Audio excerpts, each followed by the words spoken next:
नमस्कार दोस्तों, मैं दिनेश मालविया। राजस्थान अध्ययन की जीके की क्लासों की सीरीज़ में तीसरा अध्याय आज हम पढ़ने वाले हैं इतिहास जानने के स्रोत। प्राचीन काल के इतिहास के अध्ययन से हमें सभ्यता के क्रमिक विकास का ज्ञान होता है। तो इतिहास जानने के अनेक स्रोत हैं जिन्हें मुख्यतः दो भागों में विभक्त किया गया है, पुरातात्विक एवं साहित्यिक स्रोत। अब पुरातात्विक स्रोत क्या है, डिटेल से बात करेंगे। प्राचीन काल के वे अवशेष जिनसे हमें स्थान, घटनाओं के संदर्भ को समझने में सहयोग मिलता है, उनको पुरातात्विक स्रोत कहते हैं। तो आप समझे ना, पुरातात्विक स्रोत किनको कहते हैं, यानी ऐसे अवशेष जिनको अपने को किसी के सन के बारे में, कोई घटना के बारे में जानकारी मिलती है, उनको पुरातात्विक स्रोत कहते हैं। ऐसे स्रोतों को हम अभिलेख कह सकते हैं, मुद्रा हो सकती है और स्मारक हो सकते हैं, या कलाकृतियाँ हो सकती है, एवं उत्खनन से प्राप्त सामग्री शामिल है। तो ये सारी सामग्री जो आपको बताई है, ये सारी सामग्री हो सकती है पुरातात्विक स्रोत में। इनसे तत्कालीन जनजीवन, यानी जो सामग्री प्राप्त हुई है उस समय कैसा जीवन था, उनके बारे में जानकारी को समझा जा सकता है। पुरातात्विक स्रोत संक्षेप में इस प्रकार के हैं, तो हम डिटेल से बात करेंगे एक एक स्रोत के बारे में पुरातात्विक के। सबसे पहले बात करते हैं अभिलेख की।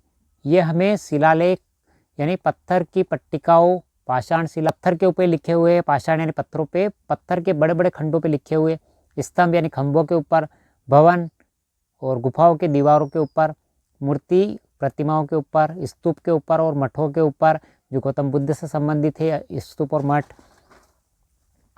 तालाब, खेतों में खड़ी शिलाओं पे यानी खेतों के पास खड़ी शिलाओं, पत्थरों के ऊपर, ताम्र पत्रों पर यानी तांबे से उत्कीर्ण पत्रों पर हमें मिलते हैं। क्या मिलते हैं?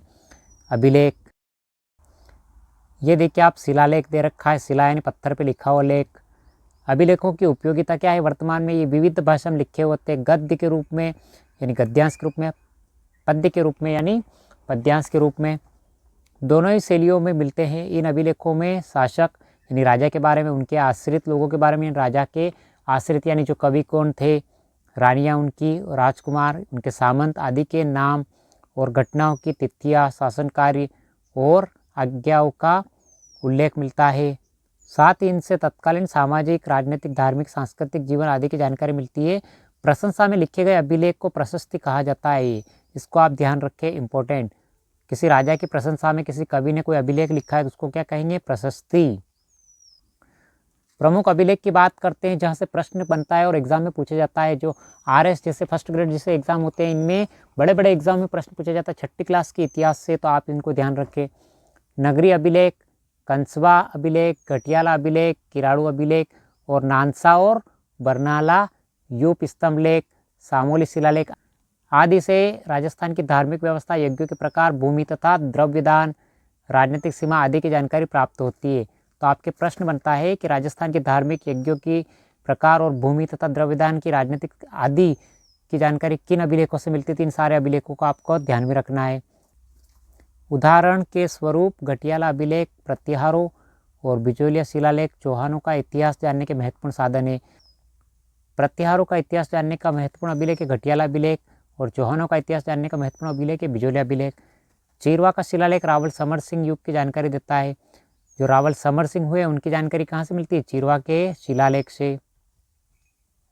ये देखिए, आप स्मारक का चित्र दे रखा है आपको, यानी पुराने किले महल का।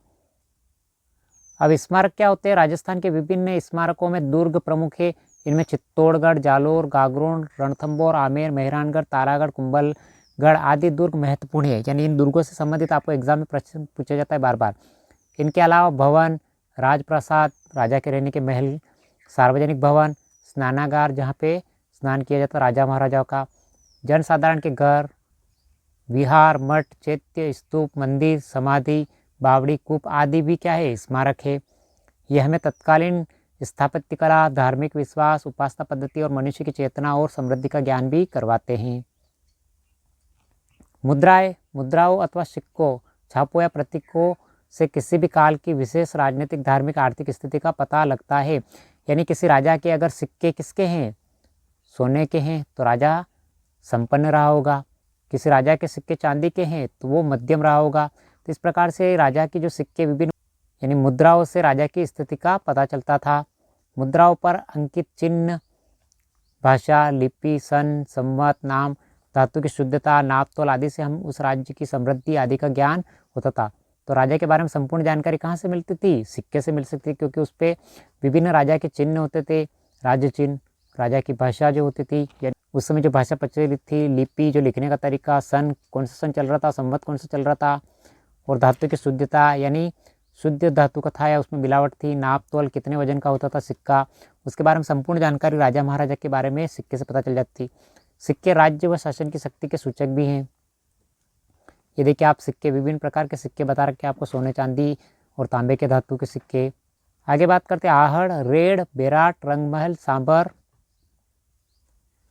सुखाड़िया के उत्खनन से प्राप्त सिक्के मुद्राओं से क्षत्रप, मालव, चौहान, गुहिल आदि वंशों के काल के राज्य शासन अधिकृत सीमा के बारे में जानकारी उपलब्ध होती है। आहड़, रेड़, बेराट, रंगमहल और सांबर से जो सिक्के प्राप्त हुए उनके बारे में, इन सिक्कों से क्षत्रप, मालव, चौहान, गुहिलों के बारे में जानकारी प्राप्त होती है। बर्तन और कलाकृतियाँ, उत्खनन से हमें तत्कालीन बर्तन आदि कलाकृतियाँ प्राप्त हुई है। खुदाई में बहुत सारे बर्तन प्राप्त होते हैं, मिट्टी के, धातु के। कलाकारी में बर्तनों पर चित्रण, इन चित्र की कलाकारी की गई है। खंभों पर खुदाई, किवाड़ों, गवाक्ष, गोखड़ों की कारीगरी आदि देखने को मिलती है। दरवाजों की ऊपर भी चित्रकारी मिली है। हमें ऐसे बर्तन भी प्राप्त होते हैं जिनकी बनावट, पॉलिश, रंग आदि उस काल की उत्कृष्ट कला को दर्शाते हैं। राजस्थान के अनेक स्थानों से उत्खनन से प्राप्त मधभांड, प्याले, रकाबिया, धूप पात्र, दीपक आदि से हमें पूर्वजों के कला कौशल को सहज ही समझ सकते हैं। राजस्थान से बहुत सारी सामग्री प्राप्त हुई जो जिनके ऊपर कलाकारी की गई है। गणेश्वर नीम का थाना सिक्कर की ताम्र संस्कृति के अवशेष मिले हैं, यानी गणेश्वर सभ्यता को ताम्र संस्कृति के नाम से भी जाना जाता है। जोधपुरा जो जयपुर के अंदर है, और नौ भरतपुर से क्या मिले हैं प्राप्त? कालेयम, लाल मृदभांड मिले हैं। आहड़ जो उदयपुर के अंदर है, गिलुंड से प्राप्त प्रस्तर के फलक आदि में कला कौशल को देखा जा सकता है, यानी विभिन्न प्रकार की कलाकारी इनके ऊपर की गई है, प्रस्तर के फलकों के ऊपर, पत्थर के फलकों और बर्तनों के ऊपर। ये देखिए आप बर्तन दिख रहे के विभिन्न प्रकार के मृदभांड जो मिट्टी के बने हुए पात्र हैं। ताम्रपत्र की बात करते हैं। ताम्र यानी तांबे के छोटे छोटे पत्थरों पर खोदे गए लेखों को ताम्रपत्र कहते हैं, जो तांबे के ऊपर खोद कर लिखे गए। जैसे चित्र दे रखा है आपको ताम्रपत्र का, तांबे की धातु का बना हुआ और उसके ऊपर लेख लिखा गया। दान पुण्य से संबंधित होने वाले इन्हें दान पत्र भी कहा जाता।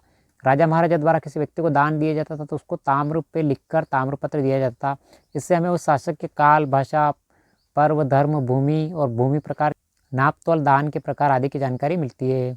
अब बात करते हैं साहित्यिक स्रोत की। इतिहास जानने में साहित्य की भूमिका महत्वपूर्ण होती है, क्योंकि साहित्य से पता चलता है कौन सा राजा किस सन में हुआ था और किससे युद्ध हुआ था या विजय कौन हुआ था। संस्कृत, हिंदी, राजस्थानी, उर्दू, फारसी में लिखे साहित्य प्रचुरता के साथ मिलता है। विभिन्न भाषाओं का साहित्य मिलता है। राजस्थान के प्राचीन इतिहास को जानने में वेद, पुराण, रामायण, महाभारत, बौद्ध एवं जैन ग्रंथों से सहायता मिलती है। 12वीं शताब्दी के उत्तरार्ध यानी बाद में जयानक कृत पृथ्वीराज विजय, तो यहाँ पे ध्यान रखें कि जयानक ने पृथ्वीराज विजय की रचना की थी। महाकाव्य, चौहानों की उपलब्धियों का वर्णन मिलता है, यानी पृथ्वीराज विजय से चौहान शासकों की जानकारी मिलती है। नयन चंद्र सूरी कृत हमीर महाकाव्य, तो हमीर महाकाव्य की रचना किसने की थी? नयन चंद्र सूरी ने। इसको भी ध्यान रखिए आप। चौहान के इतिहास के साथ साथ अलाउद्दीन खिलजी की रणथंबोर विजय और उस समय की धार्मिक स्थिति की जानकारी मिलती है, यानी अलाउद्दीन खिलजी की रणथंबोर विजय 1301 में रणथंबोर पर आक्रमण किया था राणा हमीर के ऊपर। अलाउद्दीन खिलजी ने रणथंबोर के ऊपर, तो उसके बारे में भी जानकारी आपको मिलती है किससे? हमीर महाकाव्य से, जो नए चंद्र सूरी द्वारा लिखित है। राजस्थानी साहित्य में पृथ्वीराज रासो की रचना किसने की थी? चंदवरदाई ने, जो पृथ्वीराज चौहान का राज कवि था। और अचलदास खिचरी वचनिका, पद्मनाभ कृत कानड़दे प्रबंध, तो पद्मनाभ ने कानड़दे प्रबंध की रचना की थी, जो कानड़दे के बारे में है, जो जालोर का शासक थे। बीकानेर के दलपत सिंह कृत दलपत विलास, तो दलपत विलास की रचना बीकानेर के शासक दलपत सिंह ने की थी। खिड़िया जग्गा कृत वचनिका, तो वचनिका की रचना खिड़िया जग्गा ने की थी। आदि विशेष उल्लेखनीय है। तो ये सब क्या है? साहित्यिक स्रोत है जिनसे राजा महाराजा के बारे में जानकारी मिलती है। ख्यात विषयक साहित्य में प्रसिद्ध राजपूत राजवंशों की स्थापना, राजाओं का वंशक्रम, राज्य क्षेत्र आदि का वर्णन होता है। नैणसिरी ख्यात, बांकीदास की ख्यात, दयालदास की ख्यात, जोधपुर राज्य की ख्यात आदि इतिहास जानने की सहायता मिलती है। यानी इतिहास जानने की सारी ख्यात प्रसिद्ध है। फारसी, उर्दू, तवारीख यानी इतिहास ग्रंथों से हमें विशेषतः मध्यकालीन राजस्थान का इतिहास समझने में मदद मिलती है। और सबसे महत्वपूर्ण, कर्नल जेम्स टोड कृत Annals and Antiquities of Rajasthan. Colonel James Tod जो है राजस्थान के इतिहास के पितामह कहा जाते हैं। यानी इन्होंने क्या लिखा है? राजस्थान का इतिहास लिखा है। तो कर्नल जेम्स टोड ने एनाल्स एंटिक्विटीज ऑफ राजस्थान किताब लिखी है और पश्चिम भारत की यात्रा लिखी है। तो इन दोनों किताबों को आप ध्यान रखिए, एग्जाम के लिए इम्पोर्टेंट है। बूंदी के महाकवि सूर्यमल मिश्रण का वंश भास्कर। तो वंश भास्कर की रचना सूर्यमल मिश्रण ने की थी, जो बूंदी के राजकवि थे। कविराज श्यामल दास कृत वीर विनोद, इन वीर विनोद की रचना कविराज श्यामल दास ने की थी। और विश्वेश्वरनाथ रेऊ कृत मारवाड़ राज्य का इतिहास। तो मारवाड़ राज्य का इतिहास किसने लिखा था? विश्वेश्वरनाथ रेऊ ने। गौरीशंकर हीराचंद ओझा लिखित उदयपुर, जोधपुर, सिरोही, डूंगरपुर, बांसवाड़ा और प्रतापगढ़ के इतिहास ग्रंथ उल्लेखनीय है। तो आपको ध्यान रखना है, गौरीशंकर हीराचंद ओझा, इन्होंने उदयपुर का इतिहास भी लिखा है, जोधपुर का इतिहास, सिरोही का इतिहास, डूंगरपुर का इतिहास, बांसवाड़ा का इतिहास और प्रतापगढ़ का इतिहास भी लिखा है। यानी आपको ध्यान रखना है कि इन राज्यों का प्राचीन इतिहास किसने लिखा है? तो गौरीशंकर हीराचंद ओझा ने। ये देखिए कर्नल जेम्स टोड, जिनको राजस्थान के इतिहास का पिता कहा जाता है, और महामहोपाध्याय गौरीशंकर हीराचंद ओझा, जिन्होंने विभिन्न राज्यों का इतिहास लिखा, और राजकवि श्यामल दास, जिन्होंने वीर विनोद की रचना की थी। ये चित्र के माध्यम से देखिए आप। अध्याय आपका समाप्त हो चुका है। अभिलेख ताम्रपत्र, पत्थर आदि पर खुदे हुए लेख अभिलेख कहलाते हैं। उत्खनन का मतलब होता है खुदाई और मृदभांड का मतलब होता है मिट्टी के बने हुए बर्तन। वंश भास्कर के लेखक थे सूर्यमल मिश्रण, जो बूंदी के राजकवि थे।